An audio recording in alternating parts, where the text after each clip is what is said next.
no business case? There's a very different tone now on Canadian LNG exports to Europe. This is Now You Know. I'm Rob Snow. The top news stories and conversations that matter to you. This is Now You Know with Rob Snow on News Radio. The Prime Minister sees opportunities in Germany. Mark Carney has been on a tour of Europe. He's been to Ukraine, he's been to Poland, and he's made stops in Germany and Latvia. In Germany, Mark Carney has been touting economic opportunities between the two countries in areas such as critical minerals and LNG. The Prime Minister said part of the plan includes new port infrastructure in Montreal and in Churchill, Manitoba. Details to come. There's a huge range of immediate opportunities with respect to critical metals and minerals, and there are medium-term opportunities with respect to all forms of energy, including LNG and hydrogen. And I'll quickly explain how we make those happen. Our government is in the process of unleashing $500 billion of investment in energy infrastructure, port infrastructure, particularly intelligence infrastructure as well, with AI.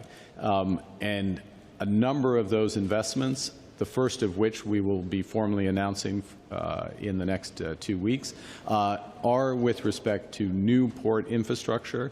And some of the examples in the public domain will include from reinforcing and building on the Port of Montreal, Contrecoeur, a new port effectively in Churchill, Manitoba, which would open up enormous LNG plus other opportunities.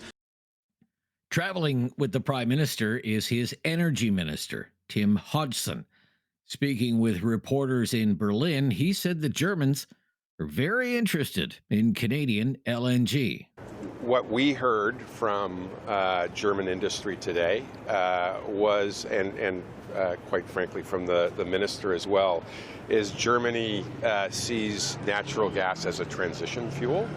I think there was a view prior to a few years ago that the need for natural gas would be relatively minor and relatively short term.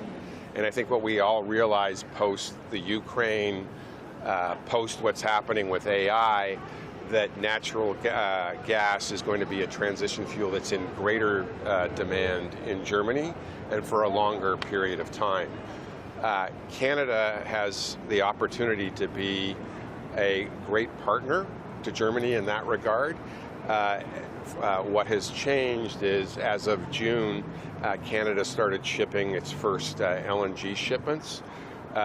We have the enviable situation of producing the lowest carbon footprint natural gas of any country in the world.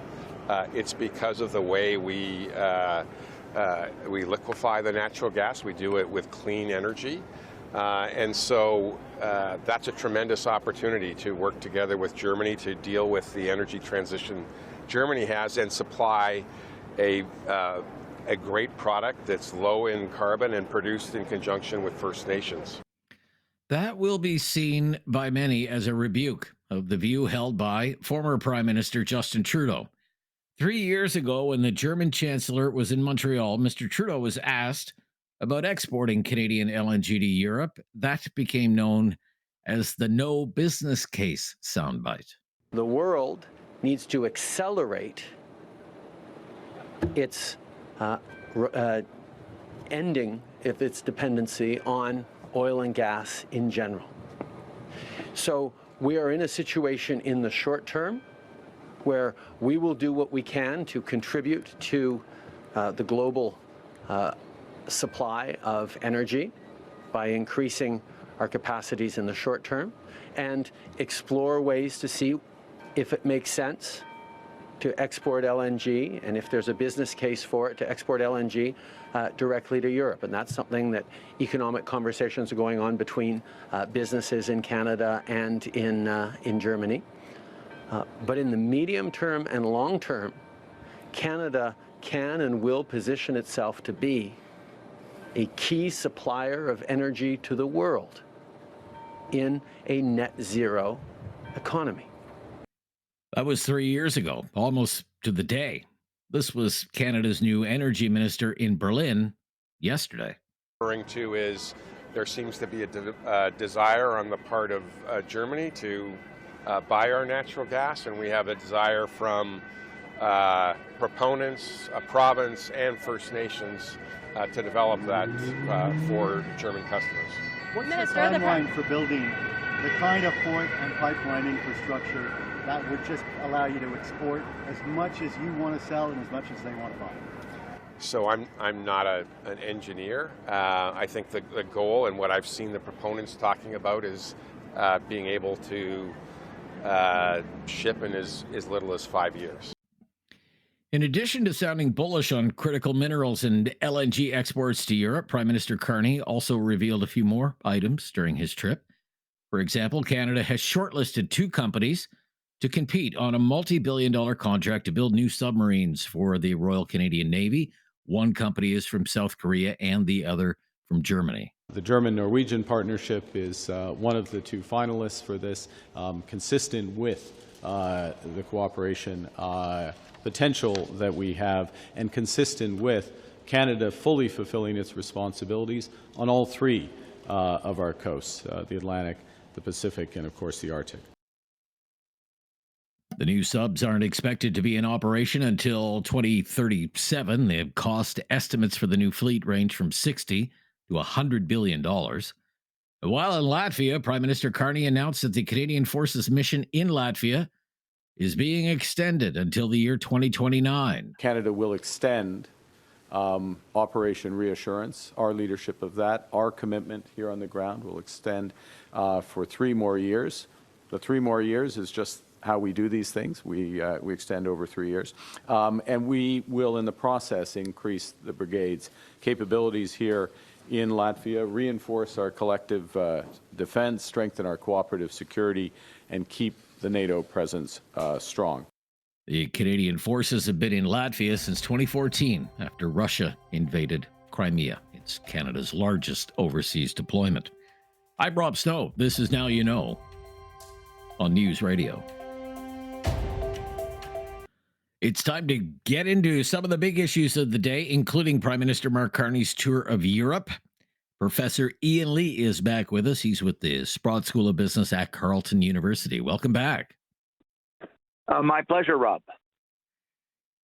The Prime Minister has been in Germany, and he's been promoting opportunities for Canadian critical minerals and Canadian LNG. I'd like to know, what opportunities do you see, and do you think this is an admission that Prime Minister Trudeau was wrong when he said there's no business case for LNG exports to Europe? First and foremost, this was an extraordinary announcement today because it is it cannot be interpreted anyway but a complete categorical 360 degree, 180 degree rejection of Mr. Trudeau's comment, former Prime Minister Trudeau's comment a year and a half ago or so, that there was no business case for the export of LNG. This was nonsense at the time. It didn't require Prime Minister Carney's decision.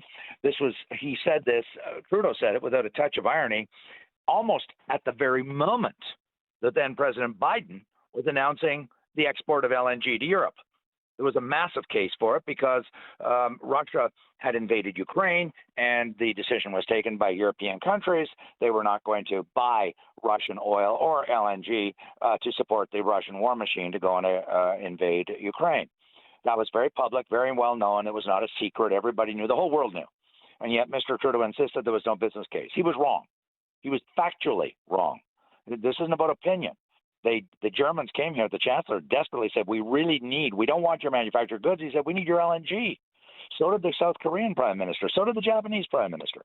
So Prime Minister Carney has recognized this enormous opportunity, and I think he did use the word enormous today. He is absolutely correct. LNG, for those who don't really know the sort of the ins and the outs, LNG is the cleanest of all the fossil fuels. It's far cleaner than oil. and it's vastly, vastly cleaner than coal. And remember, Europe still uses a lot of coal, as does China, by the way, as does Japan, as does South Korea. I'm not picking on these countries. We are one of the cleanest countries. I mean, we're down to 4% coal use across the country.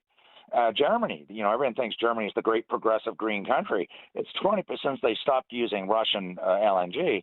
They're using 20% of their energy, and this is from the German Energy Department. 20% is from coal, and coal is the dirtiest and the filthiest of all the fossil fuels. So there's a huge opportunity. This does not deny the need for alternative fuels. But what I've looked at the data from IEA, and as fast as we create alternative wind and solar, it's being used up by the voracious demands of AI and Bitcoin mining and database cloud requirements. And so even though we are producing more and more alternative energy, it's being used up, and we still need the oil and the gas. And so Prime Minister Carney has stepped into this and realized that we need to develop these resources, not just oil and gas, critical minerals, timber, agriculture, potash, and because we have an enormous comparative advantage. So full kudos to Prime Minister Carney. He did the right thing today. Okay.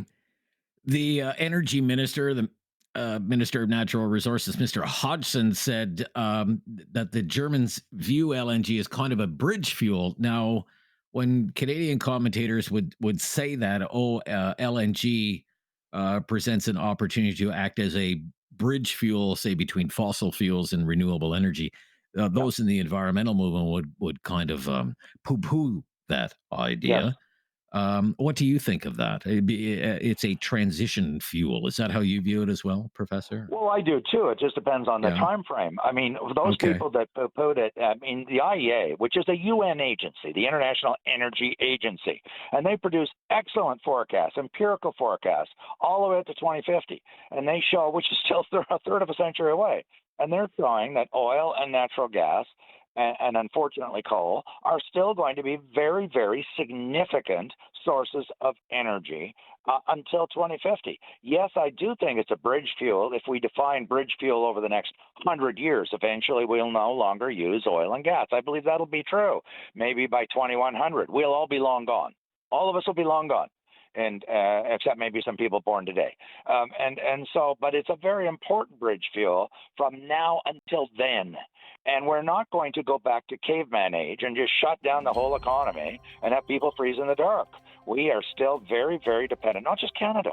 Europe is far more dependent than Canada. And so this was a very prudent and responsible decision. Okay. When we come back, we'll pivot to from LNG exports to imports and whether we will soon be importing made in China EVs in this country. We'll talk about that with Professor Ian Lee. He's with the Sprott School of Business at Carleton University. I'm Rob Snow. This is News Radio.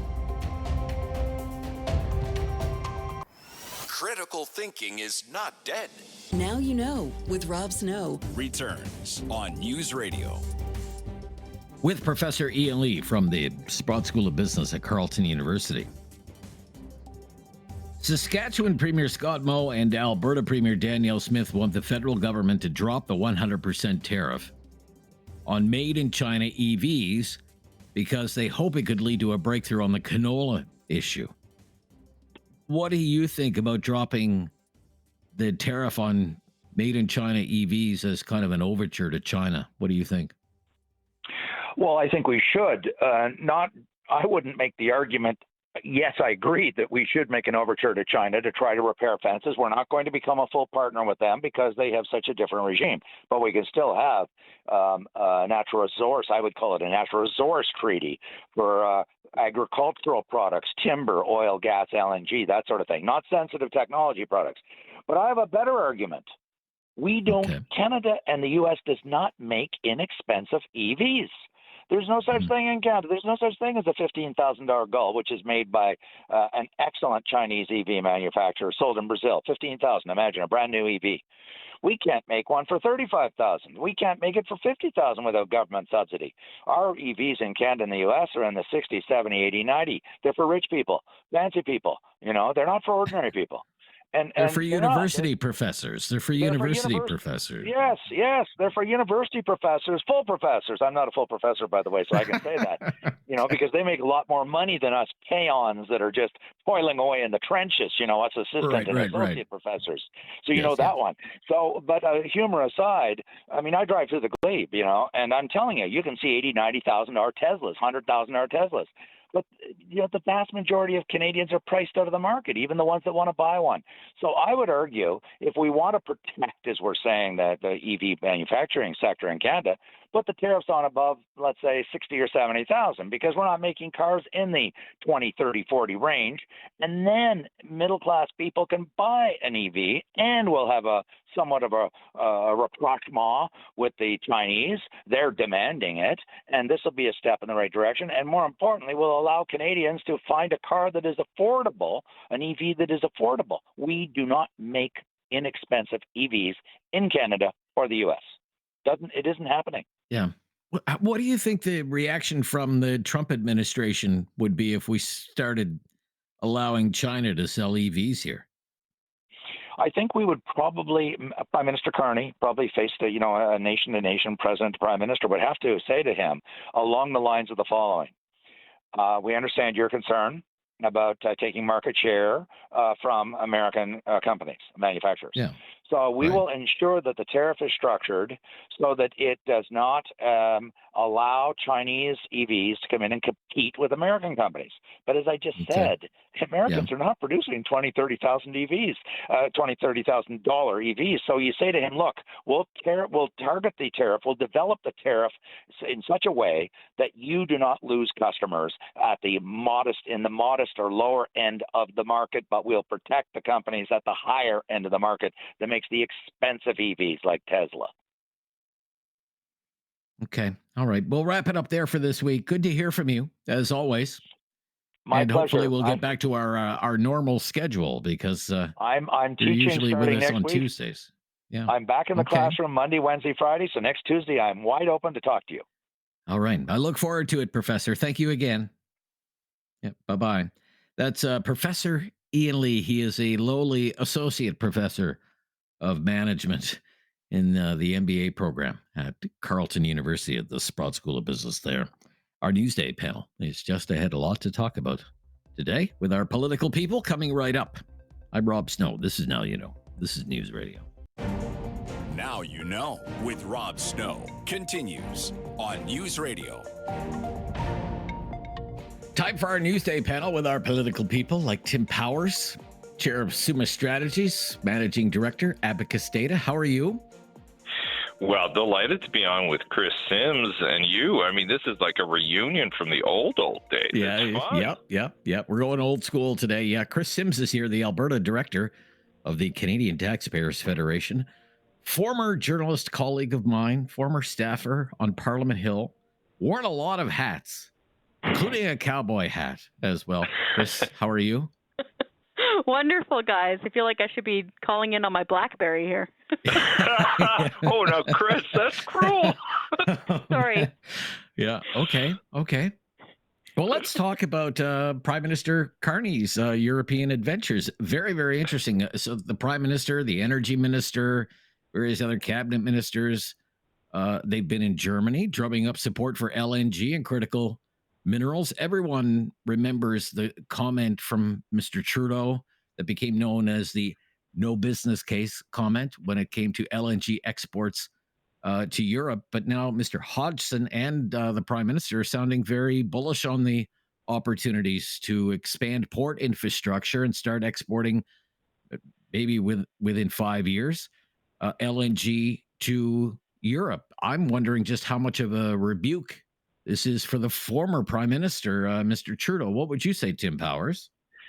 I'd say Mark Carney has no difficulty having his motorcade run over the record of Justin Trudeau, because he is indeed I mean, Rob, you'll know, and Kris will too, in our neck of the woods in Atlantic Canada, there's been a lot of people saying, hey, we are the ideal place.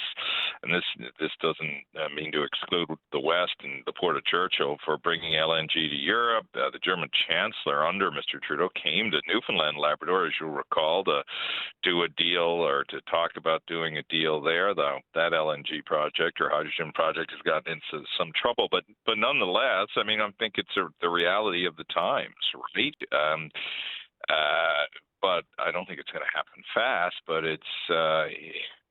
it is where we are now, and perhaps there's blame to be put on the shoulders of some of Mr. Carney's colleagues who were there with the Prime Minister Trudeau for not being more forceful and saying, hey, we're going to fall behind in this game of bringing power to Europe because we are so reticent to develop it. Okay. What do you think, Kris, about the new tone, the new optimistic, bullish tone on specifically LNG exports to Europe? It's just remarkable, the tone change and the language change. I'll just even quote him. So remember what Trudeau said, no business case, and he thought he was so clever saying it. I think he was even laughing at himself. He thought he was so cute.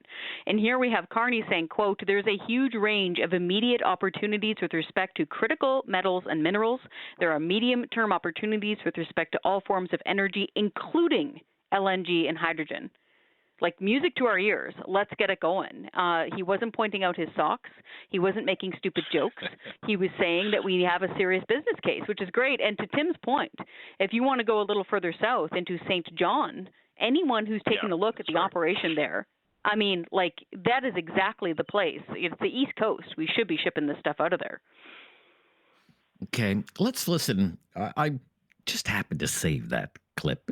I mean, it's almost 3 years ago to the day. You had the then Chancellor of Germany, Mr. Scholz. He was in Montreal standing alongside Mr. Trudeau, and Mr. Trudeau's asked, what about the opportunities for sending energy, including Canadian LNG, to Europe? Because Europe was so reliant on Russian energy. And of course, 3 years ago, the war is raging then as it is now in Ukraine. Here was Mr. Trudeau at the time. The world needs to accelerate its ending of its dependency on oil and gas in general. So we are in a situation in the short term where we will do what we can to contribute to the global supply of energy by increasing our capacities in the short term and explore ways to see if it makes sense to export LNG and if there's a business case for it to export LNG directly to Europe. And that's something that economic conversations are going on between businesses in Canada and in Germany. But in the medium term and long term, Canada can and will position itself to be a key supplier of energy to the world in a net zero economy. Right. Okay.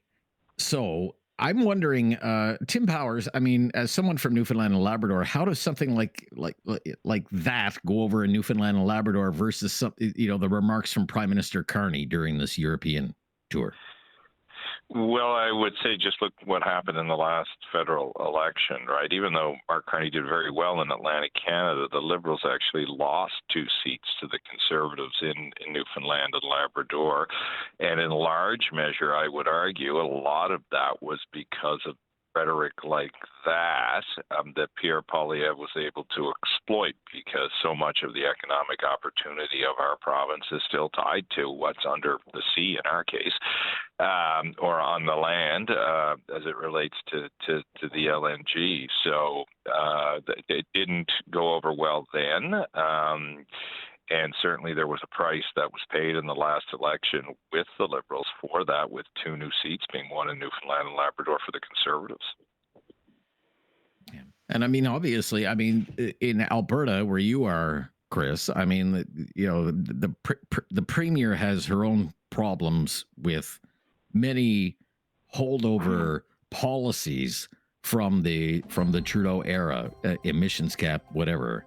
This must be. It's music to her ears. The premier was actually at a roundtable last night, and she's thrilled. She's thrilled. Okay. All right. When we come back, elbows up, elbows down.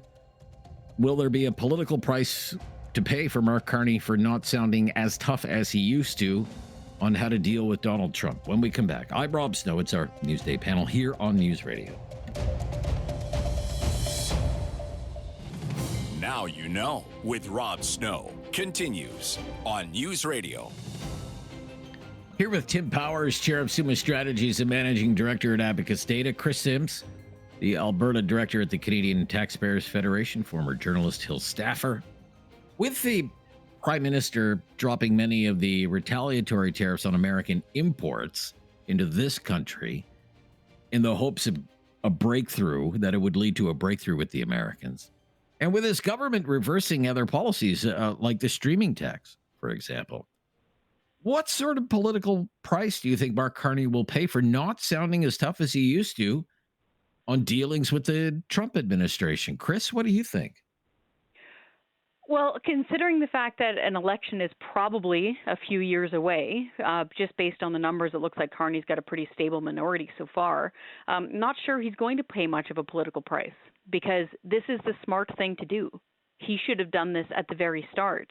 Remember back when Alberta Premier Danielle Smith was doing the soft soap diplomacy approach and flying down there and actually talking to our biggest trading partner? And folks in the Eastern media, not you, Rob, were calling her a traitor and all sorts of stuff. You know, funny how that works. So, yeah, they should have done this at the outset. It should have been elbows down, and it should have been, okay, let's have an adult conversation and figure out a way to hammer out a trade deal. Because ultimately, tariffs are just trade taxes. They just hurt normal working people on both sides of the border. So this should have been done ages ago. Okay. What do you think, Tim? What do you think? A political price to pay for sounding soft on Trump?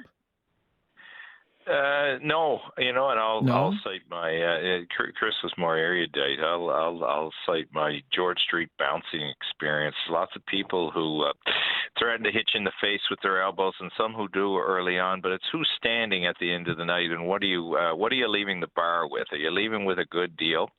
And I think ultimately that's where he'll get judged. I mean, the sting really does seem to be out of people individually, right? I think people are feeling a little bit economically. And you can't, I'll mix all the metaphors up, Rob, and end with this one. You can't brawl throughout the entire game. So Carney spoke to the audience and the way they felt at the beginning. Now it's different. Okay. On the streaming tax, as at the Taxpayers Federation, you're probably happy that that's gone. Thrilled. Despite the reason why it's gone. And why we're at the Taxpayers Federation, why were you always opposed to that anyway? Well, because people can barely afford basics, and that we shouldn't have streaming taxes. So this is an issue where, A, it was causing a huge problem with a major trade partner. B, it was going to cost Canadians more money to watch what they want to watch. And C, this is a little Trojan horse into censorship. It's one of the major elements of this government's plan to be able to regulate. What do you mean, censorship? I mean, what do you mean by that?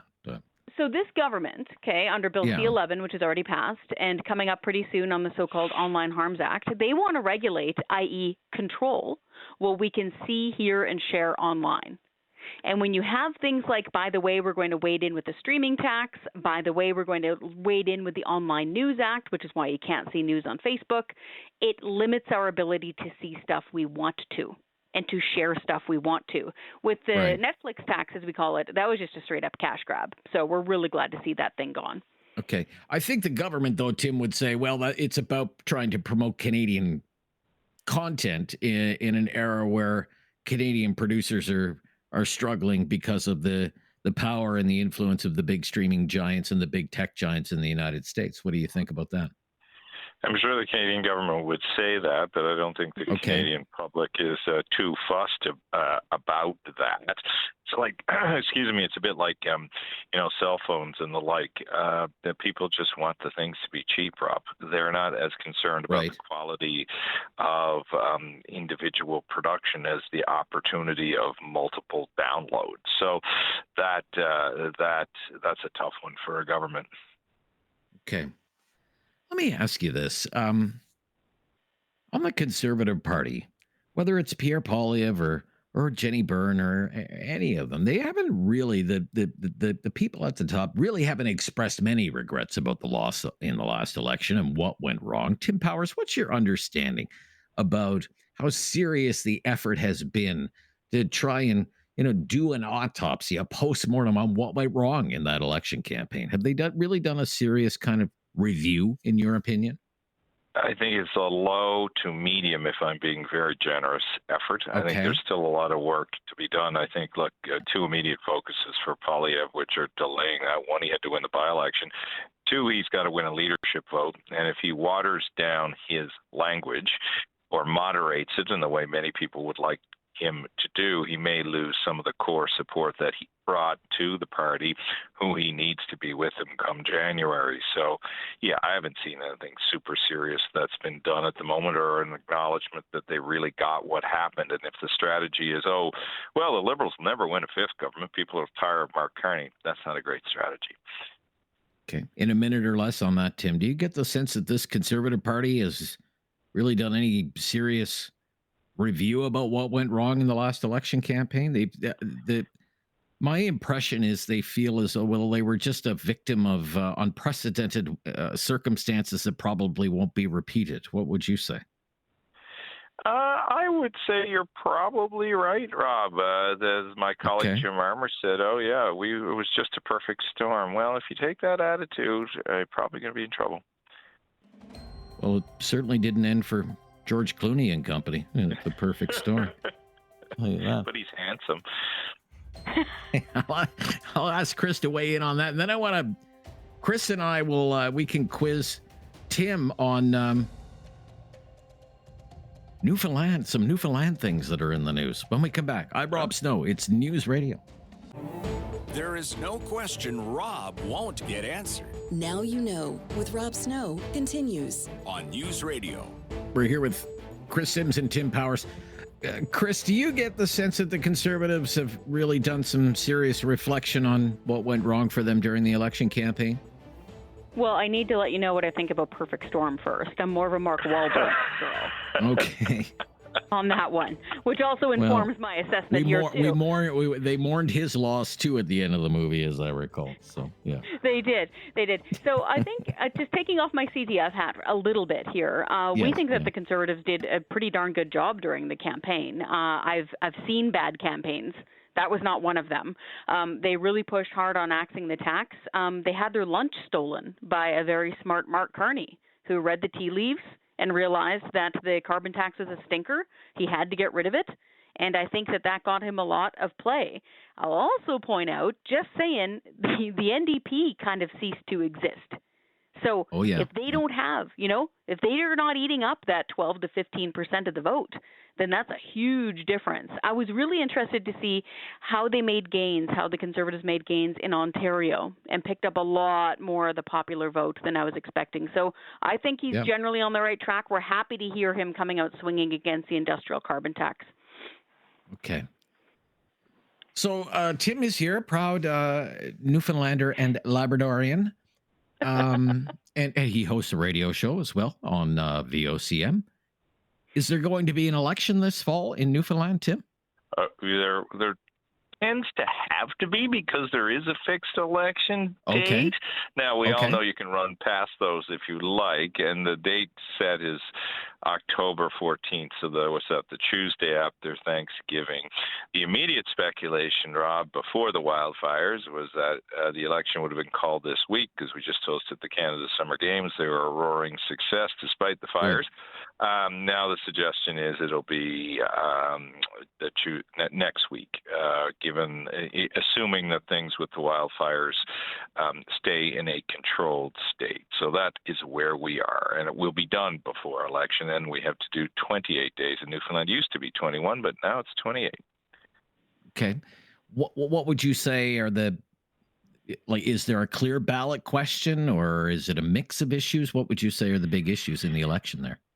Well, I think cost of living, affordability, healthcare, huge in Newfoundland and Labrador. The new premier, because there is a new Liberal premier, John Hogan, is going to try and also make it about Newfoundland and Labrador's deal with Quebec on Churchill Falls, and the Conservative leader, Tony Wakeham, is going to try and make it about affordability and crime. Crime's big story in the province these days. Oh, really? Oh, in yeah. Newfoundland. I mean, I think it's a Crime. story everywhere, Really? from St. John. Yeah. And it's not just a metro thing. It's all over the province. Okay. How long have the Liberals been in power there in Newfoundland? Dwight Ball won when Justin Trudeau Like 2015? did. So 2015? So 10 years. 10 years. 10 years, yeah. And three premiers. Long time. 10 years, three Indeed, premiers. but we tend to still keep long tenured governments in Newfoundland and Labrador, 10, 12 years. We haven't really ever had a break from that. Okay. Is there a big appetite for change there? What's your sense of it? No, Could it not be a at the change? moment. No, not at the moment. Okay, interesting. Not at the moment. Thank you to both of you. Great to hear from you again today. Enjoy Good to what's talk to you guys. the few hours left of your summer. We'll speak soon. Bye-bye. Bye, gentlemen. Kris Sims is the Alberta director with the Canadian Taxpayers Federation in Lethbridge, Alberta. Tim Powers from Newfoundland and Labrador. He is the chair of Summa Strategies. I'm Rob Snow. Talkback is coming up next. It has a back-to-school theme, as a matter of fact, on Talkback today. Choice in education. Going to talk about that on Talkback. This is News Radio. It's time to talk back. On Now You Know with Rob Snow. Call now. And have your say. 1-833-668-2577. Welcome to Talkback. It's 2 hours of debate and discussion on the big issues of the day. Today's topic: public education and choice in education. The summer is winding down. Labor Day is just around the corner. Students are either back in class or soon will be. But while the summer may be winding down, the politics of public education are as hot as ever. In Alberta, the provincial government and the teachers' union are hoping they can come to a new collective agreement earlier in the year. Teachers in that province voted overwhelmingly in favor of a strike. So that is creating anxiety for a lot of parents and students. In Ontario, the Doug Ford government is already taking control of several large public school boards, saying those boards are financial disasters, and the Ontario government is talking openly about getting rid of school board trustees altogether. No more running in an election for the school board. And maybe down the road, no school boards. And everything would be run out of Toronto. There's a lot of pushback against that idea, even though it's something that's already happened in Nova Scotia. Many years ago, the government of Nova Scotia eliminated almost all of its school boards. Well, all of them except for one, a small Acadian French language school board. Former PC government in Manitoba tried to do that, but reversed course after public backlash. Public education is a provincial responsibility, and all the provincial governments are dealing with chronic and systemic issues in public education. There is a shortage of teachers. Teachers are burned out. Classrooms are overcrowded. There aren't enough resources available for students with special needs. There's a serious and growing problem with violence in the schools. And all of these issues, they're impacting academic outcomes for students. Math scores on standardized tests, they've been falling. It's the same trend with literacy scores. Chronic absenteeism is on the rise, and student well-being is declining. Public education in Canada is a major expense for taxpayers. It costs taxpayers roughly $100 billion every year to fund public education, universal public education. Now, it's always been popular in right-wing circles, in conservative circles, that the public education system is not delivering value for money, and that parents and students would benefit from more choice in education. Now, this school year, the vast majority of parents will still send their children to a public school, their local public school. The local public school is still, in Canada, by far, the most popular form of schooling in Canada. 9 out of every 10 school-age children in this country attend a public school.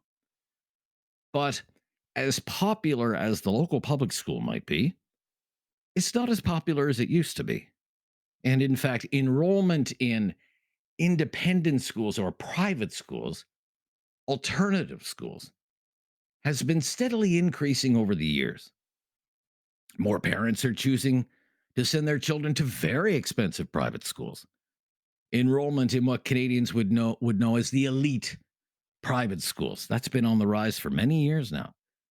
Upper Canada College, Ridley, Ashbury, King's Edgehill, West Island College enrollment is increasing, despite tuition fees that could be in the tens of thousands of dollars.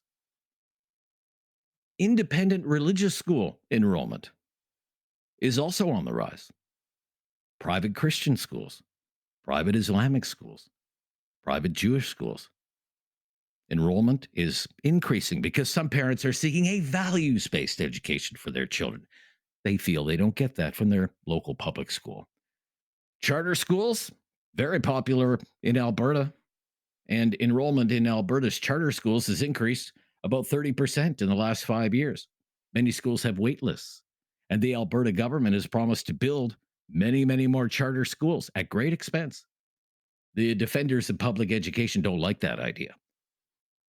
Charter schools in Alberta don't charge tuition, but there can be considerable costs for parents for things like school transportation, school supplies. There is choice in education, but for parents, choice comes at a cost, costs that can be considerable. And for years, there's been a debate about various ideas, about ways to help parents who want to send their children to another school, a different school, an independent school, instead of their local public school. Voucher programs, tax credits to offset the cost of a private school tuition. Some provincial governments provide at least partial funding to independent schools. It's done in British Columbia, Alberta, Saskatchewan, Manitoba, and Quebec. The governments of Ontario, Nova Scotia, New Brunswick, PEI, Newfoundland, and Labrador provide no funding for independent schools or private schools. What we want to know today is, should that change? Here's what we're asking. What would you think if your provincial government helped parents who want to send their children to a school other than a public school? Would you be in favor of that idea? Would you be open to the idea, but you want to know more? Or would you be totally opposed to that idea? For example, would you say, when it comes to the education of children, one size doesn't fit all, and parents should have more choice. And if there are costs associated with that, the government should come up with programs to help parents cover some of those costs. Or would you say, absolutely not? Government funding should go to public schools and public education only. If parents want to send their children to another school outside of the public education system, they should pay for it themselves. What do you think? Where do you stand on the issue? Our phone lines are open right now, 1-833-668-2577, 1-833-668-2577. If you've never called before, just mention that, and we'll make your call a priority and have your say on choice in education. I'm Rob Snow. This is Now You Know. It's Talkback on News Radio. Have something on your mind you want everyone to know? Call now. Hello. 1-833-668-2577. It's Talkback on Now You Know with Rob Snow. So we're talking about public education today. Back to school, the theme. In choice in education. Choice in education. What would you think if a provincial government helped parents out financially, parents who wanted to send their children to a different school, maybe a private school, but a different school other than a local public school? Okay. Would you be in favor of that idea? Are you open to the idea, at least open to hearing about it? Maybe you want to know more, devil is in the details. Or are you totally opposed to the idea? For example, would you say, look, when it comes to the education of children, one size doesn't fit all, and parents should have more choice in the education of their children? There should be financial assistance available, government aid for the costs that would come along with sending a child to a school that's not a local public school. The government should come up with assistance programs to help parents cover some of those costs. 1-833-668-2577. Or would you say, no way? Okay. Government funding, provincial funding, should go to public schools for public education, universal public education. And if parents want to send their children to another school, opt out, if you will, of the public education system, then they're just going to have to pay for it themselves. Are you open to the idea of giving parents some help with alternative forms of education? Maybe it depends on the type of help the government might be talking about. What do you think? Just where do you stand? Phone line's open right now, 1-833-668-2577. Be really curious to know your thoughts on this one today on Talkback. First day back for me in a few days. Mike is in Halifax. Hi, Mike. Good to hear from you today, Mike. Hi, Rob. Hi. Very good to hear from you, sir. What's your opinion on this? Choice in education, sir. I think I would be open to a tax credit. So if either way, if you're paying taxes, a portion of your taxes is going to education. So if your child is in the public system, then the government could maybe give you a tax credit. If it costs the government $8,000, say, a year to put your child through school, then you should be eligible for that much of a tax credit if you're putting them into a private school. Right. Okay. Not There was such a policy. handing, There was such a cutting check. policy. Sorry, Mike. I didn't mean to interrupt you there. There was such a policy. Okay. It was in effect for a very brief time in the province of Ontario, and it was about 25 years ago under the Mike Harris government, which was a very conservative government and promoted choice in education. And it was to be phased in over time, and it would max out 25 years ago at about $3,500. So if you were paying tuition for your child to go to a private school, maybe it's a religious school or a Montessori school or whatever the case might be, you would get a $3,500 tax credit from the provincial government to offset some of the costs for the tuition and whatnot. You'd be in favor of something like that. Yeah, 100%. 100%. Okay. 100%. And why do you feel that way, sir? Why do you feel that way? Not to knock any of the teachers or educators out there. I wouldn't want to do their job I couldn't deal with. But some kids slip through the cracks, and some kids need some extra help. And we really do have a lot of kids graduating now that shouldn't be graduating. And someone in my, I'm not going to say any names, but there's someone in my family that shouldn't have graduated. She was pushed through, and it was just, and she'll tell you that herself. If she had to go back and do the actual work that we had to do when we were going to school, and we actually had to pass. Nowadays they don't have to pass. They're not allowed to be failed, and they get pushed through. And I don't think academic standards, you think the academic standards have declined in the public education system? compared to when, say, people our age were going to public school. Fair enough. Very, very common worry about the state of the public education system. Thank you so much. And that the academic standards may be more rigorous in a private school setting. That's a common reason cited by parents who do opt to send their children to an alternative school, a private school, maybe a religious school, what have you. Join the conversation, please, as we talk about public education and choice in public education today on TalkPack, Wednesday edition here, 1-833-668-2577. We have 4 lines available there for you. Let's get into this one today. Kick it around for a couple of hours. This is News Radio. Have something on your mind you want everyone to know? Call now.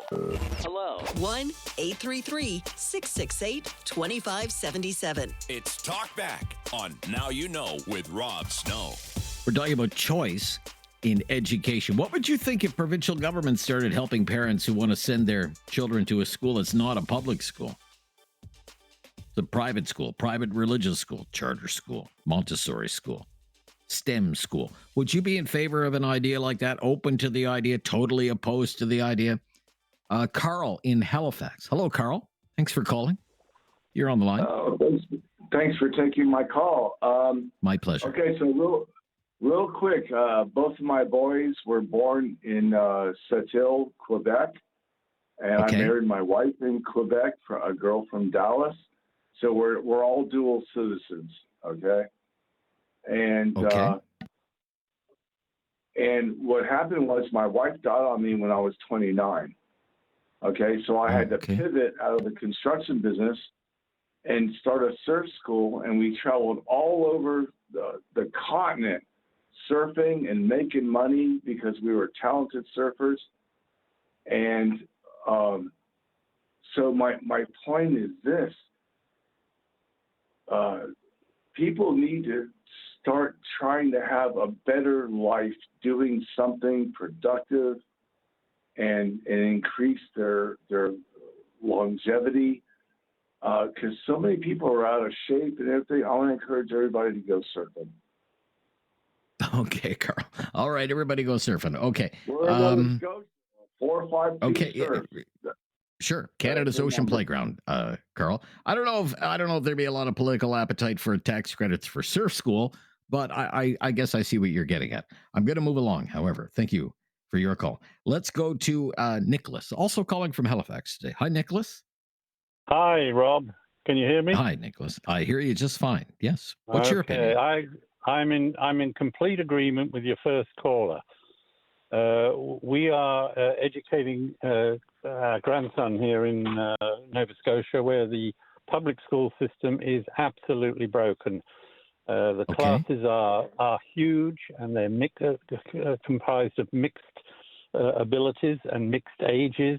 The teachers really can't cope. And our grandson, unfortunately, his mother died, so we are now responsible for looking after him. My wife and I made the decision that we would sacrifice our lives to bring him up and to pay for him to go to private school, because the public school system just wasn't doing it for him or for us. And it annoys me when I hear people saying, "Oh, only the rich can afford the private schools." That's absolute nonsense. We are retired, elderly seniors on fixed income, but we've made major sacrifices to put our grandson into private school so that he can benefit from a decent education. I believe that the responsible thing for government to do is to allow us to offset the costs through a taxable deduction. We're not asking for a handout. We're not a tax credit. We're not asking for subsidies or anything like that. But when you're talking about numbers like 25,000 a year coming out of our paltry savings, it really hurts. And a government tax credit would make a huge difference. So I'm in favor of that. I'm in favor of that. Okay, thank you very much. Yeah, you've summed it up very well, sir. The issue that we're talking about today. Uh, uh, are you still there, Nicholas? Is Yeah, that I'm would you still say here. that's your annual? Is that your annual financial outlay for this other school? About Well, $25,000 approximately, yes. The fee's a approximately. little less than that, but you've got to buy uniforms, you've got to buy lunches, Okay. you've got to buy the outings that they go on, you've got to buy Yes. they go away for a camp twice a year and things like that. Okay. If you want to participate, then there are the sports things, the baseball, the basketball, you've got to pay for it all. And it all adds up. I'm sure it does. Thank you. Yeah. Thank you. And I'm sure your grandson thanks you too. Thank you, Nicholas. What about someone like that? If a provincial government had an assistance program, a tax credit to offset some of the costs that he is paying for, would you be in favor of something like that? On Talkback. Have something on your mind you want everyone to know? Call now. Hello. 1-833-668-2577. It's Talk Back on Now You Know with Rob Snow. Been talking about the public education system and choice in education, and whether you would be in favor of provincial governments financially helping parents who want to send their children to a school that's not a public school. Would you be in favor of that idea, at least open to hearing some ideas about it, or just totally against it? That government funding should only go to public schools, and if parents want to opt out of the public school system, they should pay for it themselves. 1-833-668-2577. There are two lines available there. Michelle is up next in Halifax today. Hi, Michelle. Hi there. Hi, Michelle. What's your opinion? Clearly, Halifax is listening this afternoon, and you Well, that's good. definitely hit on something. Yeah. So I'm not rich, and I don't have any children. Having said that, when you talked about the Conservative government having had these tax breaks in place, whenever that was, I mean, really, I don't think it's any surprise to any liberal-minded person out there that, of course, they're going to take care of their rich friends and themselves. And yes, let's do another tax break for people who can actually afford to pay the taxes. But sure, let's give them another tax break. Having said that, a lot of teachers pay out of pocket for their classrooms, to set them up, for the decor, to make them look kid-friendly, and so much more. Where are the tax breaks for the teachers that are spending out of pocket? Not only that, but, I feel like parents who are sending their children to after-school programs or sending them to tutors to help bridge the gap in the public education system, where are their tax breaks for the extra tutoring that has to happen? Or if people can afford the private school, then yeah, they can probably afford regular people taxes.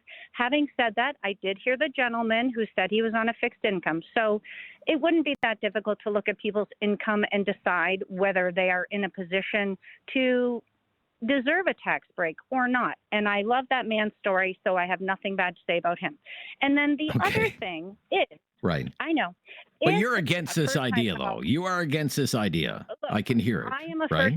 I'm a first-time caller, and like I said, I'm not rich and I don't have kids, but it ticks me off because if the government does have any extra money, don't you think that it should be going into the public education system where there is obviously such a gap in the curriculum between private and public?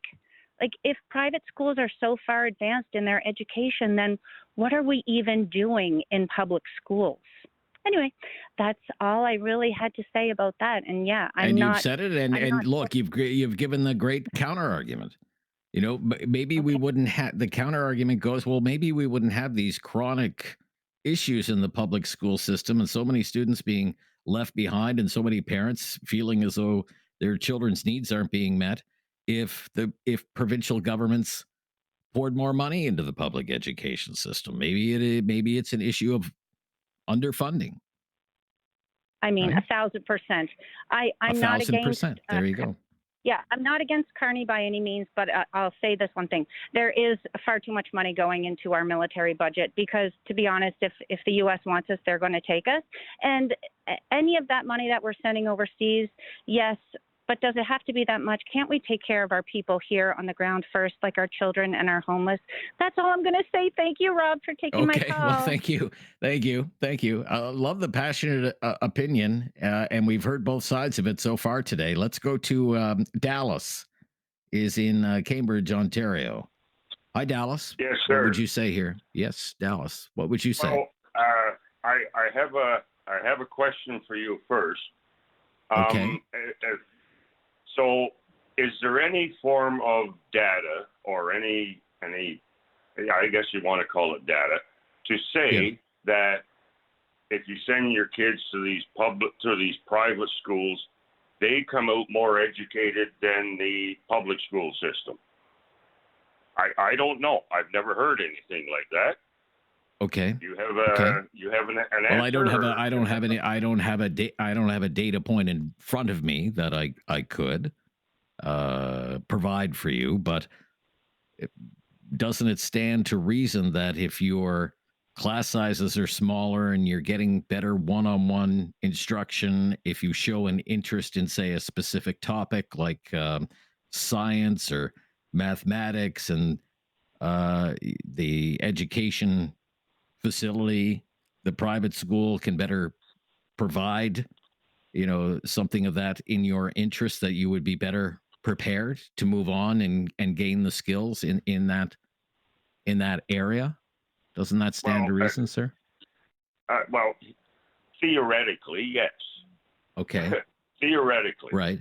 Okay. But we don't know. We don't know that because we have no we don't know if the SATs that come out of private schools are that much higher than the public school system. We don't. Okay. Like, there's a whole lot of questions there. Don't get me wrong. I'm not opposed to the idea of maybe a tax credit. My kids are long out of school now, and with my guidance, they came out of school, public school, doing pretty damn good. Okay. But there needs to be something put forth from these private schools to say, yeah, well, okay, 30% of our kids went on to get PhDs. I don't know if it's necessarily higher education. For me, to sit here as a somewhat fixed income person, to say, okay, let's fund them. I don't know that. So you're kind of one of my options here. You're open to the idea. You're not dismissing it outright. The previous caller is absolutely opposed to it, but you would like to know more. Like, what are the benefits? Is there a real serious benefit to the expense of a private school education, right? Exactly. Versus the education somebody is getting in public school. Okay, fair enough. Okay, thank you, Dallas. No, fair point you're raising, sir. 1-833-668-2577. Lots of phone lines available there for you, folks. Wait, won't be too long. Love to hear from you on this topic. Choice in education. Should parents have more choice? And if they choose to opt out of the local public school because they would prefer their children went to another type of school, a private school, should there be financial aid, like a tax credit or a voucher, to help them do that? 1-833-668-2577. This is Talkback on News Radio. Have something on your mind you want everyone to know? Call now. Hello. 1-833-668-2577. It's Talkback on Now You Know with Rob Snow. Choice in education. Here's what we're asking. What would you think if a provincial government started helping parents out financially by way of a tax credit, a voucher? Parents who want to send their children to a school that's not a public school. Would you be in favor of an idea, open to the idea, totally opposed to the idea? We've heard all of those opinions expressed so far on Talkback. What's yours? 1-833-668-2577. From Halifax. Again today, Al is in Halifax. Hello, Al. Hi, how you doing? I'm just great. Al, what's your opinion on this topic today? Well, I think there's a couple of points I wanted to make, I guess. I think that the government should be helping out more with education funding for parents. And the other thing, I don't know if a lot of people realize this, in the province of Nova Scotia, if you want to become a teacher, you have to have a degree of some sort before you actually apply to become a teacher. Okay. Now, in private schools, that's totally different. You don't need a degree in anything to become a teacher. I'm not saying that happens, but in a private school, because it's considered a business, and it's not under the purview of the province, you don't have to have a degree in anything. I could just study history my whole life, not have a degree in history or in teaching, and become a teacher in a private school. Okay. And I just found out that a couple of years ago. I just think it's shocking. So I guess in that respect, I wouldn't want the government funding something where there's two standards. One, the public school system requires you to have a degree, well, 2 degrees really, and then the private school doesn't require you to have any education, any formal education past grade 12. I'm not saying teachers in private schools I mean, aren't highly educated. sure, but let's, how many teachers in, say, private schools would only have a grade 12 education? I was surprised. I just found out. Yeah, I found out a couple of years ago. Actually, friends of mine had kids in a private school, and they found this out, and they took the kids out because one of the teachers was teaching their children had no degree in anything, no teaching degree, and no degree in any other subject. Right. So they were that's totally interesting. shocked.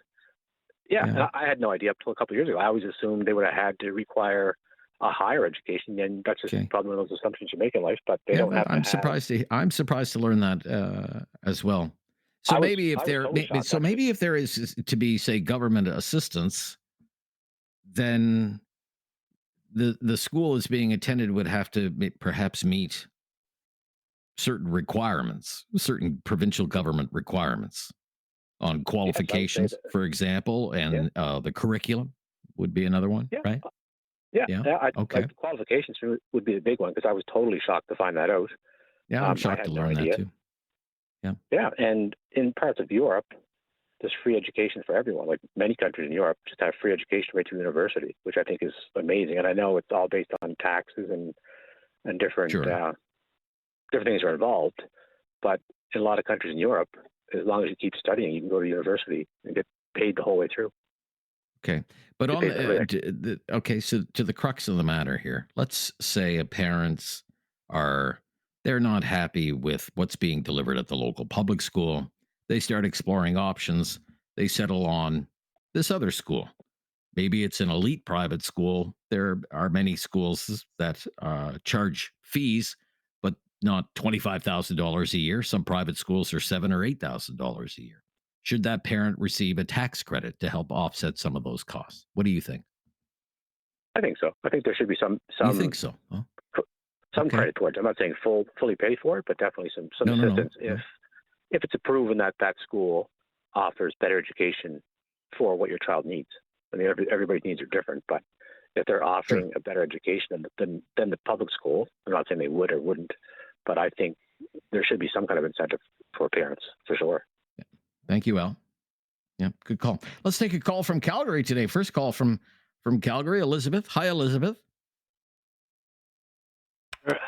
The gentleman that just spoke to you addressed my first topic that I was going to talk about. He's absolutely 100% right. Private school teachers do not have to have a degree, a university degree. That is true. And that is why they are in that is not why, but that's mostly why, because they can't get into the public system. And I know this for a fact. Secondly, because think about it, why would a teacher go and work in a private school when he can work in a public school and there's pension and all these other privileges that they earn and work for? Maybe because they're only teaching, instead of teaching 35 kids, they're teaching 15 or 10. I'm just telling you my story. I work in the public system. Listen, I'm going to tell you why private schools. I'm from a third world country with a public education. And I've been insulted many times, and just recently, someone said to me, "Oh, you have an accent. You can't be Canadian." And I said, "Geez, and I'm living next door to you in a beautiful home, so I did something right." So what people need to understand with the school system, as my father used to say, school starts in the home and ends in the home. What people do, a lot of people use the school system as a daycare service. And they understand when their kids go to school, they are undisciplined. I can speak because I know someone who's a school teacher, and they're undisciplined. It's hard to teach them, and it's difficult. They're hungry. A lot of the children come to school with no lunch, with no breakfast, and that's the truth. And I think what we should address, if you're going to spend money in the school, this is what we should do with the money. It should be given towards increasing the teacher's salary, and perhaps we will have more people want to become teachers, and more people want to be educators or get in that system. What about financial assistance for people who don't want their children in the public school? Well, Are you in favor of that? I totally disagree with You're that. not in favor of that. Okay, thank you. No. Thank you, Elizabeth. Okay, thank you. I'm just cutting you off because we're out of time, not because of anything that you have said. 1-833-668-2577. It's News Radio. Have something on your mind you want everyone to know? Call now. Hello. 1-833-668-2577. It's Talk Back on Now You Know with Rob Snow. What if provincial governments started offering a financial break, a tax credit, a voucher for parents who want to send their children to a school that's not the public school? Is that something you'd be in favor of, or would you be a big no to that one? Dan in Red Deer. Hello, Dan. What's your opinion, Dan? Hi, Rob. Hi. Thanks for taking my call. My pleasure. I took my two boys out of private school last year, and they're starting public school this year. Just because of financial, it's getting expensive and things are getting expensive. And, for that reason, I've had to pull them out and put them in public school. So, yeah, I'm totally in favor of tax credit, or the Alberta government proposed that your property taxes follows your child, which is a great idea. That way I'm not paying for public education and then paying for my kids to go to private school as well. School. Sure. Yeah. Okay. Yeah. So I think that's a great idea for your money to follow your kids. That way, it would help parents like my wife and I to, keep our kids into private school. We're not rich. We're not, we wanted our kids to have a good education. We've worked hard for everything. People are calling and say, "Oh, it's only for the rich." We're not rich by any means, but we wanted our kids to have an education. And it. If you don't mind me asking, you don't have to tell me if you don't want to. How much would it cost in the run of a year? Last you had two. Year we were $1,750 a month, and then this year would have been $2,200 a month. So yeah, it's $2,200 a month. Wow. Yeah, but if those tax credits went, maybe it'd be more affordable then, so we didn't have to pull them out, right? And then also, there's a lot of parents like us. There's another family from that school that did the same switch just because financial. So now instead of 25 kids in the class in public, there's 27, right? How many other parents would move their kids if it was just that much more affordable? Now you're talking classes of 19, not to mention, supporting entrepreneurs that are starting public. So to me, it makes all the sense in the world. Okay. We don't have a lot of time left. What did you think your children were getting out of the private school that they weren't getting at the public school? Smaller classrooms, more dedicated one-on-one time, and then my 8-year-old is pretty good in math, so he was getting grade 3 math in grade 2, so it was more structured that way. So yeah. Okay, very interesting. Thank you, Dan. Yeah, really appreciate the call and the insight there and the details on the costs. Okay, that's hour number one. That's a wrap for hour number one. If you're on the line, we're going to stop and bring you up to date on all the latest breaking news and then a full hour of your opinions on this topic. Choice in education, just ahead. It's time to talk back on Now You Know with Rob Snow. Call now And have your say. 1-833-668-2577. We've been talking about choice in education and public education, kind of a back-to-school theme today. And whether there should be a financial assistance available for parents who want to send their children to an alternative school, a private school, instead of the local public school. There has been a trend in place, been in place for a number of years now. More and more parents are coming to the conclusion their local public school is not the best option for their children. They're seeking out alternatives. Now, still the vast majority of students in Canada attend public schools. That's by far the most popular option for parents, but increasingly, parents are looking for alternatives. Maybe it's a Montessori school. Maybe it's a faith-based school. Christian school, Islamic school, Jewish school. Maybe it's a totally private school, an elite private school. That have been, there's kinds of schools that have been around forever, catering to the very affluent, where tuition can be tens of thousands of dollars a year. Charter schools in Canada, pretty much an exclusive thing in Alberta. That's about the only province where charter schools are even a thing. And even there can be considerable costs associated with going to a charter school. But there can be significant expenses for parents who opt out of the public education system. Should the government provide some assistance, any assistance, or no assistance at all, that government funding should go to public and universal education? What do you think? 1-833-668-2577. I'm Rob Snow. Welcome to hour number 2 of Talkback. Let's go to Bedford, Nova Scotia today. Susan on the line. Hello, Susan. I found this very interesting, so I had to pull over. I must say that the gentleman that spoke before me from Calgary, I think he had an excellent point, and I completely agree with him. Our son, yes, went to a private school, and it may be considered an elite private school, but I don't consider myself an elite person, and I think that there are also people out there that have to realize that there are many parents make sacrifices to allow their children to go to a private school because they feel that that is the best fit for them. I had a son that did 10, 11, and 12. And yes, it was an excellent private school. And my daughter went to public school. They're both very successful. They're both very bright. But I know the gentleman that wanted, do you have statistics to say that the kids from the private schools are doing any better than the kids from the public schools?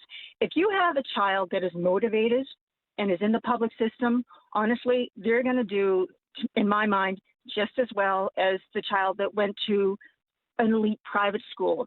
And I must say, I do take offense when people say, oh, it's only the elite that send their kids to private school or to whatever. I mean, I just... and when it comes to tax breaks, I mean, I mentioned this to my husband when our son was in private school. I said, if we're taking strain off the public system, but we're still paying taxes as if he were in, the public system. In the public system, yes. Yeah. So, as for tax breaks, I think, it'd be nice to have a little bit of a break, but I'm not going to say I'm completely for that because yes, we made the choice, but we made the choice because it was the best choice for our child. I'm sorry, the public system out there is tough when it comes to a lot of pressure. I don't know if that makes sense, but I mean, like I say, I had a daughter that went to public school and she did excellent. And I don't think, and I look at my kids, and I'm not going to say that one is any more successful than the other. Okay. Very interesting. So, but I do, like I say, when people say, oh, it's only the elite go to private school. And also, I was trying to jot down things as I was sitting there waiting, saying that the teachers in the private schools don't have the private school teachers don't have degrees. I can assure you, any really good private school, those teachers all have teaching degrees. You're not going to have a senior high teacher teaching your kid calculus. Right. I think the caller's point was that it wasn't a qualification the way it is particularly in Nova Scotia, with you can't get a job in the public system without a degree. That was what the caller said. And then Well, I another mean, caller confirmed that public, was the of case. the private schools that I'm aware of, I can honestly say I don't know anybody that wouldn't have that doesn't have a teaching degree. And I can assure you, the school that my son went to, they all had teaching degrees. So Okay. you know. Okay. And okay. All right. as for benefits, they have a very low turnover. So I would say they've got some of staff. So I'd say they have, they've got some good benefits. Those teachers stick around for most of their whole teaching career. So like I say, to say that they don't have degrees, I mean, maybe in the lower grades, I mean, you can teach pre-primary now. You don't have to have a teaching degree. They're bringing in teachers, substituting in the public system that don't have degrees. So as substitute teachers. It's not necessarily, yeah. Okay. You don't have to have an education degree. Right. A little bit would help. It would be your opinion. Okay. Thank you very much. Yeah. Great points all around. Glenn in Halifax up next. Glenn? Hi, Glenn. Are you with me? Yeah. Hi, Glenn. Having a hard time hearing you, Glenn. There we go. Thank you. There you go. Okay. Your last two callers had some great points. I've been lucky enough to work in all those different systems. There's 3 schools in Nova Scotia where you can transfer your education funding over to them. So there's 3 schools for children with learning disabilities, and if you can show that your child, if the public school can't meet your child's needs, you can transfer your funding over to those schools, which is okay. I did not know that. Okay. Yeah. I think I probably taught at the last at the school that your last caller was talking about, and I mean she's right about 2 things. One, you can substitute in the public system right now without a degree. Okay, we're short teachers. In the private system, private schools go a very, very wide range, but the higher end ones, I just googled the day tuition is $30,000. Boarding schools are $78,000, $80,000 to be there a year. Sure. They're very highly sought after. And the people there have degrees from Harvard and Oxford. They're specialists in chemistry. So this idea that you're going to find someone without a degree at a private school is just not going to happen because it's a business. They need the best and the brightest teachers there. Okay. What do you think to the main question today on offering financial assistance to parents who opt out of public school and want to send their children to a private school? Should they be eligible for some kind of tax credit or a voucher or something like that? What would you say to that? I think it's like your last caller said, I don't think it can work I don't think it would work because I think then, like in the private schools, you have 15 students in a classroom. In the public, you have 28. If you're going to give everyone a ticket to move to a different school, I don't think that system could work. I think it would. Okay. We wouldn't have the capacity at the private schools to handle that. Okay. I think the public system's great and can meet the needs of a lot of people. It's like your last caller said, some students need a different school, and there are a lot of people making a lot of sacrifices to put their children in the school they need to be in. Thank you, Glenn. We've got to run. Great points all around. Be right back on this topic today on Talkback on News Radio. Have something on your mind you want everyone to know? Call now. Hello. 1-833-668-2577. It's Talkback on Now You Know with Rob Snow. Should parents who want to send their children to a school that's not a public school get help from the government to offset some of the costs? What do you think? 1-833-668-2577. Linda in Southern Alberta. Hello, Linda. What's your opinion, Linda? Well, my opinion is no. No? Okay. But they do anyway, because we have a lot of people out here because of religious reasons. They homeschool your kids. And so they get funding for that, a certain amount of funding. And a lot of them aren't taxpayers, so they're not homeowners, so they're not paying that school tax to begin with. I see. I have grandchildren that are teachers in the public school system. And I know with the one, she said, I have kids who need help, should have extra help, but if the parents won't get them tested, you can't get the funding. So you just have to deal with them in the classroom without the extra support. Okay. Okay. And, So why are you against? I'm just curious. It's not that I have an opinion one way or the other, but I'm just curious why you're against. Let's say a parent comes to the conclusion this public school is not working for my child, and I'm willing to spend whatever it is, $7, $8, $10, $20,000 a year to get a better education for my child. Well, are so you that getting they'll are have you a getting better a start better in life. but are you getting a better education for them? Some of these kids that come out of these other chartered schools and stuff aren't what you call well-rounded. They don't participate in sometimes, even in homeschooling. They're supposed to participate in activities that would get them engaged with other groups of kids. They don't always do that. Okay, maybe that's the case. chartered- Maybe that's not the case. The question is about the finances of it all, because it's a considerable outlay of money. Should they be allowed to get a tax credit or something to help offset and I some know, of those costs? Yeah, well, I know, and she was a teacher, but she was teaching in the chartered school because she couldn't get a position in the public school. And she said, well, a lot of these are writing off their stuff as donations. So, if you're writing off their fees as donations, they're getting a tax break. Okay, that's interesting. All right. Thank you, Linda. Thank you for waiting there. I know the wait was a bit long today. It's a popular topic. Let's go to Jeff is in Halifax. Hi, Jeff. You're up next. What's your opinion on the topic? Just fine, Jeff. Thank you. Well, go ahead. So what do you think? It's talk back from Nova Scotia today, I guess. It's funny the way it works that way. Yeah. Now here's something that has not been brought up today. I actually am in my 60s. My wife couldn't have children, so I never had kids. Okay. And if people's credits are following their kids from one school to another and say, oh, well, I've paid taxes into the system, so I should get a tax deduction or tax credit for my child going to a private school. Well, what about someone who never had a child like myself? Do I get a tax credit back? Because I never used the system. Right. Now, the only reason I use the system as a tax-paying citizen is that it's good to have an educated population. It's better for everybody. Better for everybody, sure. When you have a situation where you have a private school, like universities are private, they pay a lot of money to their teachers. They get the best professors and everything, and they charge a lot of money. So if you start going and saying, okay, we got all these private schools everywhere, and you're now saying, oh, well, we're going to pay more than the public system, all the better teachers will go there. Anybody that is in a more of a financial hardship that can't pay the, $2,300 a month, what one guy was saying there.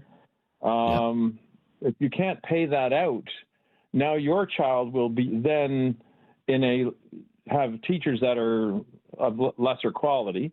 And then, of course, it'll just keep funneling more and more money into these private businesses. Yeah. And so you kind of have, this is one of the concerns. You end up with a two-tiered education system, right? It's kind of the healthcare argument. I do like your point, though. You not having children, you're still paying education taxes, even though you never had children in the public education system. You can extend that out to any number of examples. That's right. I don't use public transit. Should I have to pay taxes to cover the public transit system? I haven't been to a public library in years. Why should I have to pay taxes for a public library? I don't go to the local swimming pool. So should I have to pay taxes to fund public recreation fees, or do we pay these taxes because we think it's for the greater good? It's such a great point that you make. I just picked up on that. Thank you. Be right back on Talkback on News Radio. Have something on your mind you want everyone to know? Call now. Hello. 1-833-668-2577. It's Talkback on Now You Know with Rob Snow. Let's get right back to the topic. Our time is tight in this segment. Daniel in Waterloo. Thanks for waiting, Daniel. You're on the air. What's your opinion, please? Thank you. I fully agree that a tax credit and or reimbursement of some sort should be looked at, because we've had our children in the public and the private school. And to matter of the teachers, we put our children after 1 year in a public school.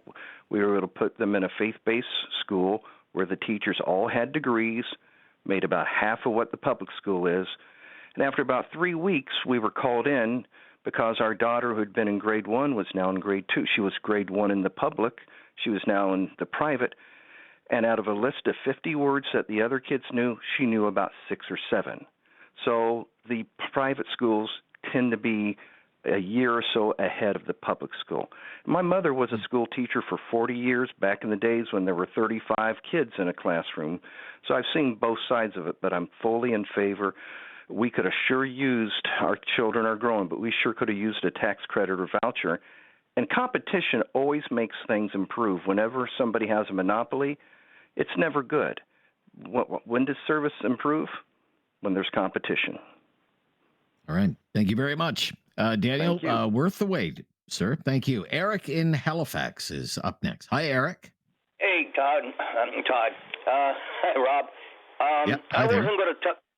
I wasn't going to say anything about this, but if my son and my daughter came to me and said, Dad, I don't feel like I'm getting the education that I deserve, can you do something about it? Well, the first thing that would come to my mind is getting them out of that school and putting them in a private school, because private teachers have a lot more knowledge as far as I'm concerned, and they teach the people, the kids, a lot better than they do at a public school.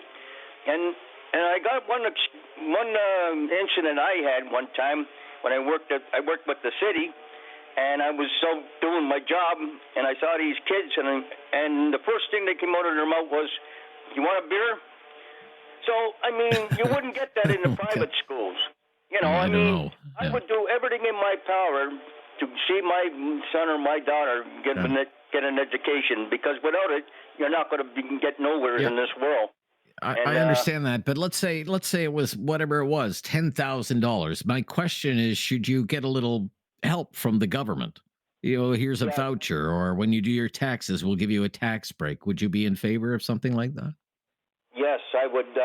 I would take any kind of help I can get, but again, I would go out of my way to see my son or my daughter get the best education that's available. All right, very good. Thank you, sir.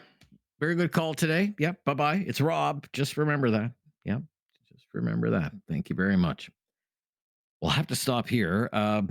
We went through a lot of calls in that half hour, so we have, for the first time in quite some time, we have about 3 or 4 lines available there, and we have about 30 minutes to fit you in here on Talkback.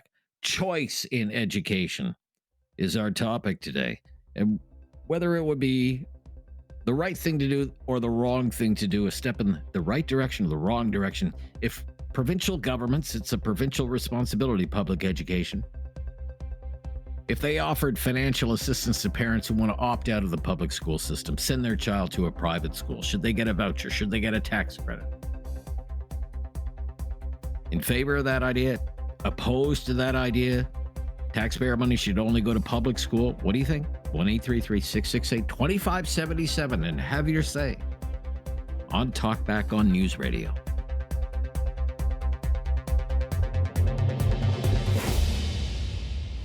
Have something on your mind you want everyone to know? Call now. Hello. 1-833-668-2577. It's Talkback on Now You Know with Rob Snow. We've been talking about public education, kind of a back-to-school theme today.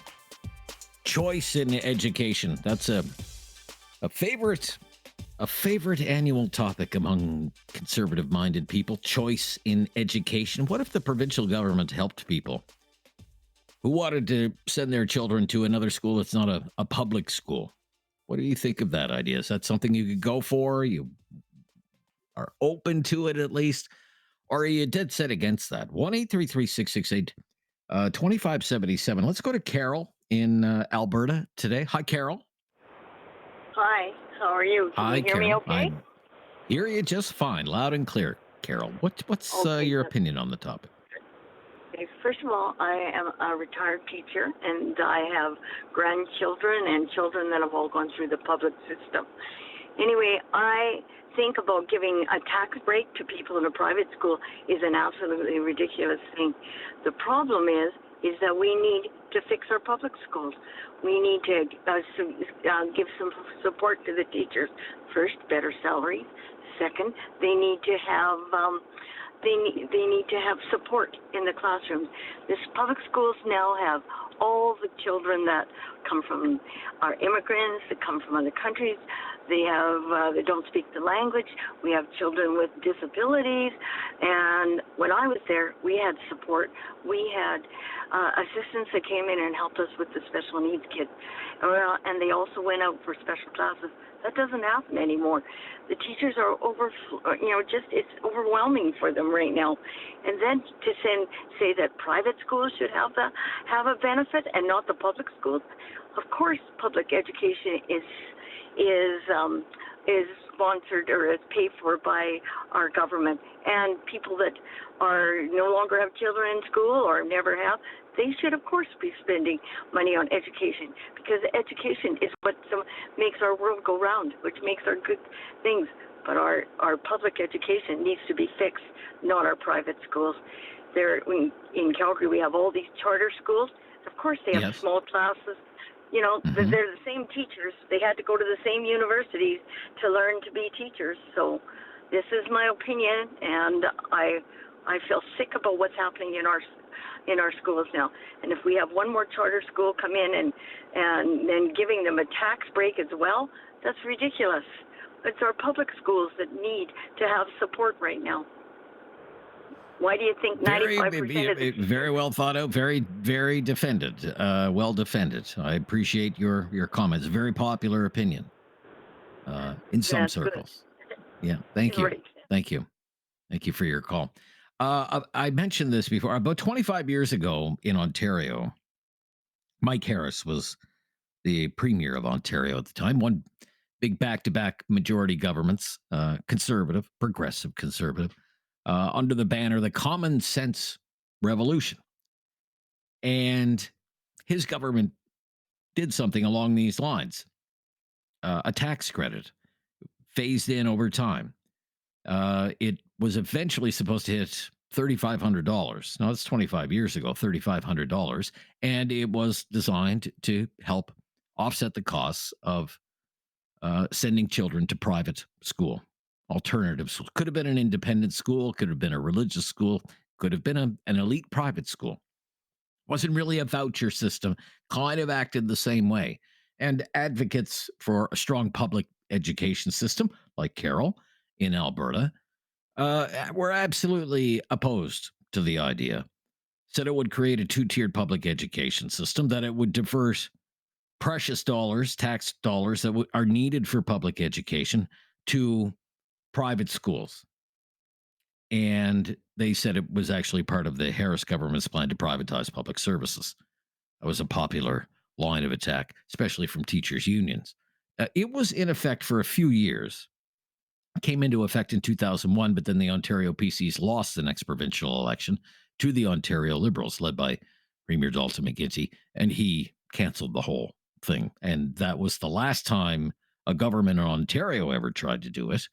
The late Jim Flaherty, who was the Minister of Finance for much of Mike Harris's time in office, and then went on to become the longtime finance minister in the Harper government, said that was one of his big regrets.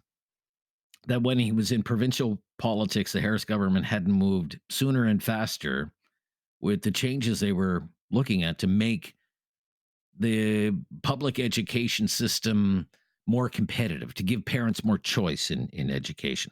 But that was one way. One government was thinking about doing it, and that's the kind of response it received. But it was a tax credit.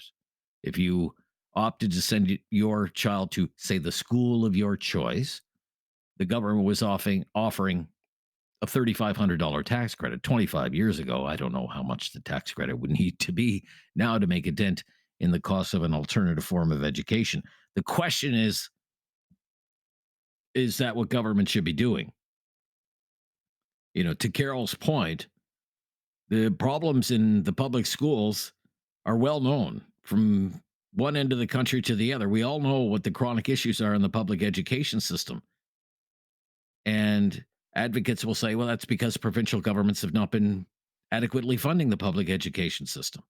They haven't made enough investments into new schools, fixing up schools, buying new school equipment, not paying EAs enough, not hiring enough support staff, not enough counselors, not enough mental health support, teachers burned out, teachers not paid enough, teachers leaving, shortage of qualified teachers, violence at a crisis level. And what is needed in the country is a recommitment to universal public education by governments all across Canada.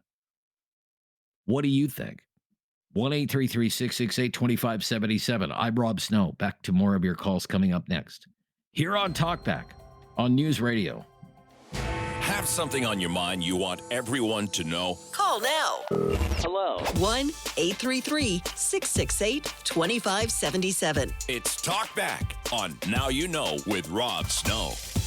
Right to it. Mara in Calgary. Mara? Hello.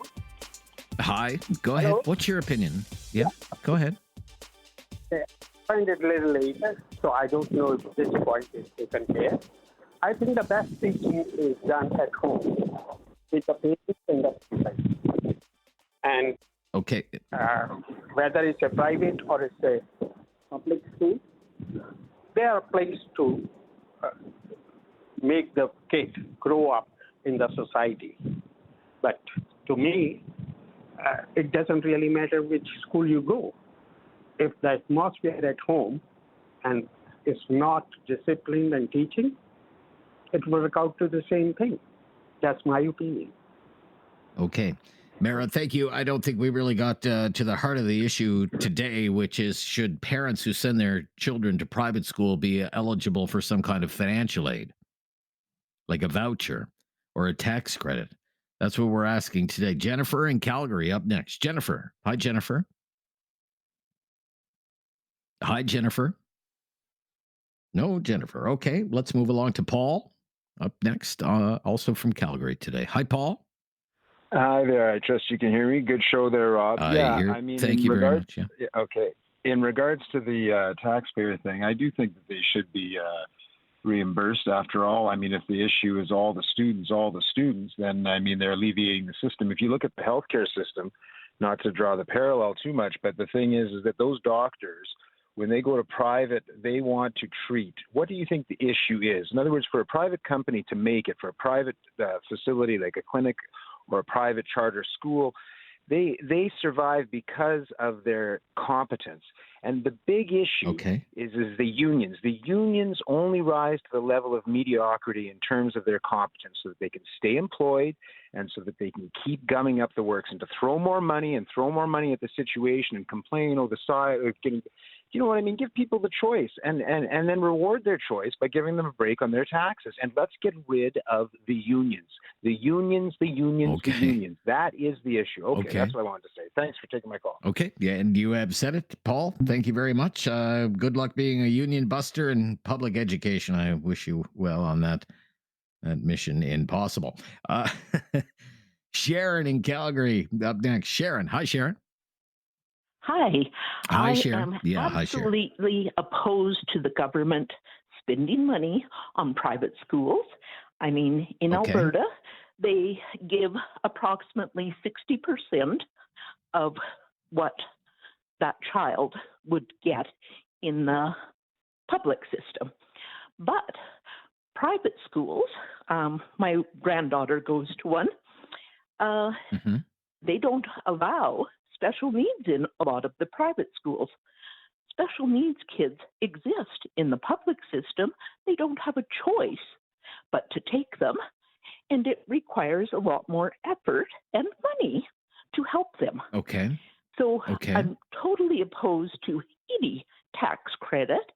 This is the problem that has arisen in the U.S. because they had the money follow the student, and so many public schools are decimated, and the private schools are between 20 and 30,000 for grade 1 to 12. Like, it's insane. We shouldn't be going down that road. And so one of your worries is that it would cannibalize the public education system, rob it of resources. It does already. Right? It does already. Okay. I mean, you've got Strathcona Tweedsmuir, close to Calgary. Now their tuition is $25,000 a year. Great. If parents can pay that, they can pay a few more thousand if that is their goal. But the public system, just like the healthcare system, should remain the way it is. And universities are subsidized by the government 75%. So people have this idea that the students are paying for it all. No, the government is paying the majority. Oh, yes. Significant amount of money, of course. Yeah. So I have one child that has a learning disability. Then he's left out because there aren't enough resources in the public system then. I mean, he has long time graduated and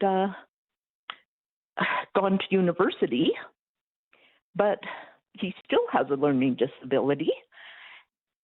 However, you need that support in the public system and not send it to the private system where they don't take special needs kids and pick and choose who they want. All right. Yeah, you've outlined one of the cases against it very well. Thank you very much for your call today. Very good to hear from you, Sharon, in Calgary today. We will stop here, take a few more calls on Talkback today as we talk about choice in education. This is News Radio. Have something on your mind you want everyone to know? Call now. Hello. 1-833-668-2577. It's Talkback on Now You Know with Rob Snow. And a few minutes left on our topic of choice in education today and whether parents who opt out of the public education system choose to send their children to another school, maybe a private school or religious school. Should they be in line for some sort of financial aid, a tax credit, a voucher, whatever the case might be? Lots of opinion on this today. Let's get Mike in Calgary on the line here. Hi, Mike. What's your opinion? Hi, Rob. Thanks for having me on. I just wanted to first compliment the last caller you had. She hit a lot of the notes that I wanted to bring up, where the private school system is already heavily subsidized by our provincial tax dollars. Alberta itself, as she pointed out, was 60. I read recently from a 2023 article from the Alberta Teachers Association, is actually 70% of provincial funding is being or support is going into these, as people have pointed out, private businesses. So I guess I'm curious as to why those who believe a tax credit should be sent to people who decide to pull their children out is going to now reduce funding for public school even greater than it already is being reduced for a capitalist school, right?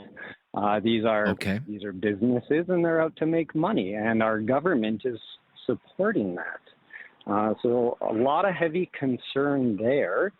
And then I just wanted to drop the point as well for the folks who have pointed out, there are better systems with the private schools, and, they do come at a cost. Some of these tuitions are upwards of $20,000 a year. But to note that some of your other callers have noted that you don't have to necessarily be rich to get that. If you have, I believe your one caller noted 2 children in that system, that's $40,000 a year in just education costs. The average Canadian in 2024, their income was $67,000. That's nearly 2/3 of your income. So that's your food, your rent, your utilities being spent on education. I hate to sound so frank, but I mean, that sounds quite rich to me. If that's affordable for you, Fair and enough. it can be done, the average Canadian cannot do that. So they're required to use the public school system, which is honestly kind of being robbed by our provincial government, at least in Alberta. Other provinces have 50%, 35%, and some of the Maritimes have 0%. And I don't believe that any additional tax credits should be given. If anything, more of this funding should be brought back so that public school systems aren't overloaded with kids in the classroom, that they can have teachers assistants Gotcha. on Yeah, hand, you've right? outlined it. You've outlined it very well. You've outlined it very well, sir. Your point of view. I do want to take one more call, though, Mike. So we're going to move along. Curtis is in Kitchener, Ontario. Curtis, you're up next. Curtis, hi there. Hi there, Rob. Yeah, Very good. quickly, I actually pulled my son out of public school last March, and I do agree with, some sort of help with parents to put him in private, because otherwise it's sort of like a monopoly, like everyone's been saying, no one's rich enough, but I found a private school here in Ontario. I pay $350 a year. It's all online. He has online help, and my son, by the way, is special needs. So my final decision came when they started putting these books into school, which I don't know if you heard of, but they're basically pornographic, okay? And then they wanted to give him another vaccine, which I was not into the vaccines anymore. So I just think, though, instead of monopolizing the public system, which is basically what they're doing, because it's either you go to school or you get truancy, right? So, all right. Thank you. Gotcha. Wow, I think we covered that from all angles today. Thank you so much. Very thoughtful conversation. Be back tomorrow, brand new topic, more of your calls. And always the latest breaking news coming up next on News Radio.